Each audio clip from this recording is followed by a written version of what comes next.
BJP नेता अरिंदम राय नाम सांबादिकों पक्षर टांगी थाना एतला।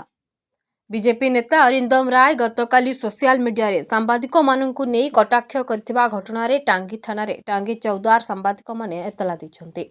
अरिंदम कहिसन्ते टांगी ब्लॉक घटना रे खबर प्रसारण करी किछि गणमाध्यम प्रति भ्यू पिछा 8 चारणा पाई तांको परिवार रे 2 दिन चाउल किणी भात खाइथिबे। एभली मंतव्य सांबादिक मान सम्मान हानि होता नहीं सांबादिक मान मध्य असंतोष प्रकाश पाई। एने घटना को निंदा करी टांगी चौदार सांबादिक माने अरिंदम को विरोध में थाना इतला देवा सहित पुलिस उचित पदक्षेप नेब बोली दाबी करछन्ती। शंकरषण महापात्र टांगी चौदार कार्यरत सांबादिक आज घटनाक्रमे आपण मैंने जानी किसी दिन गोटे चर्चा रही है टांगी चौदार अंचल ब्लॉक को जो अरिंदम राय एवं अभय बारिक ब्लॉक रे जो दुर्व्यवहार करते थाना गोटे एफआईआर देते कर्मचारी मैंने आम जो अंचल सांबादिक मैंने अच्छा आम खबर प्रसारण करूँ जो मैंने आम मैंने समस्त सांबादिक थिलु कार्य सांबादिक थिलु आम खबर प्रसारण करूँ से क्रम काली देखिए अरिंदम राय गोटे सांबादिक मैंने 4 रोजगार कर चाउल कि 3 दिन चलिए ये जो खराब मंतव्य गणमाध्यम पर से निजे जानवा दरकार से निजे कौन कौन कहते मुंड बर्तमान ठीक नहीं कौन कहते जहाँ ब्लॉक रे जहाँ कले जहाँ आईनगत कार्यानुष्ठान ऑलरेडी ब्लॉक रे थाना भी ना अभियोग होती जो घटनाटी आम कार्यरत सांबादिक मैंने न्यूज प्रसारण कले मुंड आहरी खराब हो तेणु सांबादिक मान नाम से बिड़बिड़ होती गणमाध्यम आम जहाँ देखिलु ताहा लिखिलु आपन तो क्लियर कट कहते जो प्रकार व्यवहार कर पुणी आप मुंड खराब है आप कहले सांबादिक मैंने यही प्रकार तेणु विरुद्ध में आज समस्त सांबादिक अंचल प्राय 70 सांबादिक आम आज एकाठी हो टांगी थाना आईसी को विरुद्ध में लिखिदेचु तुरंत विरुद्ध में आईनगत कार्यानुष्ठान ग्रहण करा जाऊ जदि कार्यानुष्ठान नगला आमर टीम डीजी ऑफिस रे अभियोग करूँ एवं टोटाल राज्य स्तरीय आम भाई मैंने जो भाई मैंने अच्छा आम सांबादिक मैंने समस्त आमको सहयोग हाथ बढ़ाई ए नहीं आमर जो सांबादिक सब अच्छा समस्त को बारंबार फोन आसीजे तुम यहाँ राज्य स्तरीय कर किंतु यहाँ जेहेतु आम अंचल आम टांगी थाना अभियोग करुँ थाना आईसी थाना आम अच्छे विकास किसी न बुझती आम डीजी ऑफिस घेरेबू ना टांगी एटी आसी धारणा देवु जे पर्यंत आमको न्याय न मिली।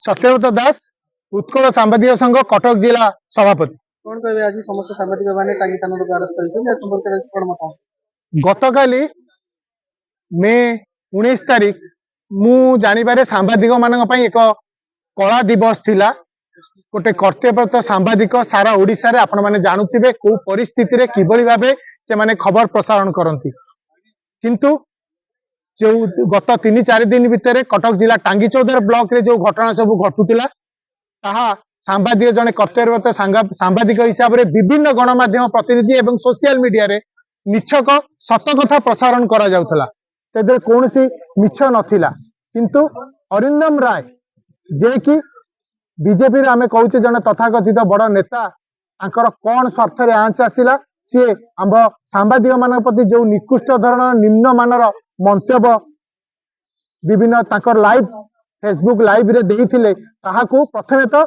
आमे गोटे सांबादिक हिसाब रे दृढ़ निंदा करूचु एभली मानसिकता को मध्य आमे निंदा करूचु जदि तांको कहिबा अनुसार सांबादिक कोनोसी भूल खबर प्रसारण करिछि तेबे से ता विरुद्ध रे आईनगत कार्यानुष्ठान नहीं पारि थांते न्यायालय रो आश्रय नहीं पारि थांते जे भली आमे आज करिछु जे भली अरिंदम राय जो अशालीन मंतव्य देइछंती निम्न मानर मंतव्य देइछंती आमे आज थानार द्वारस्थ होइछु सब सांबादिक माने टांगी चौदार जदि सांबादिक माने किछि भूल करिछंती तांको खबर प्रसारण रे तेबे अरिंदम राय चाहिथिले से मध्य थानार द्वारस्थ होई पारथांते किंतु से जे भली भाबे फेसबुक रे आसी सांबादिक मानक एभली निम्न मानर वक्तव्य देइछंती आमे समस्त सांबादिक माने आम अंतर को बाधिची एवं एभली जने राजनेता जने जदि राजनेता हब लोकों को सेवा पाई जे राजनीति करूथुबो से एभली केबे गणमाध्यम प्रति मंतव्य देव नाही आमर आमे भाबुछु से सेवा पाई राजनीति करूनांती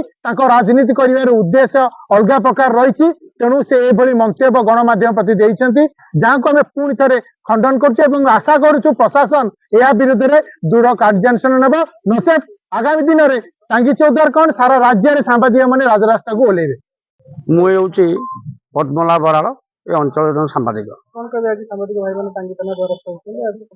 ଆପଣମାନେ ତ ସମସ୍ତେ ସାମ୍ବାଦିକ, ଆପଣଙ୍କୁ ବା ମତେ ଯେଉଁଭଳି ଭାବରେ ଉପେକ୍ଷା କରାଗଲା, ଆଠେଣୀ ଚାରେଣୀ ଚାଉଳ କିଣିବା ସୋସିଆଲ ମିଡ଼ିଆରେ ଭାଇରାଲ ହେଲା।